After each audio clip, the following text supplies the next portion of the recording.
Greater ఎన్నికలు సమీపిస్తున్న కొద్దీ అధికారిక కార్యక్రమాలు తెరాస తెదేపా ఆధిపత్య పోరుతో రసాభసగా మారుతున్నాయి. శేర్లింగంపల్లి దీప్తి శ్రీనగర్లోని రిజర్వాయర్ శంకుస్థాపన కార్యక్రమంలో మంత్రి మహేందర్ రెడ్డి, తెదేపా ఎమ్మెల్యే అరికెపూడి గాంధీ మధ్య జరిగిన వాదోపవాదాలు ఇరు వర్గాల తోపులాటకు దారితీశాయి.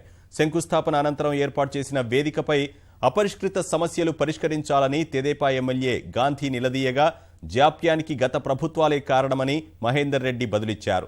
ఓ దశలో సహనం కోల్పోయిన గాంధీ మైకు విసిరి కొట్టారు. ఈ క్రమంలోనే ఇరు వర్గాలు నినాదాలు చేస్తూ తోసుకున్నారు. పోలీసులు పరిస్థితిని చక్కదిద్దారు.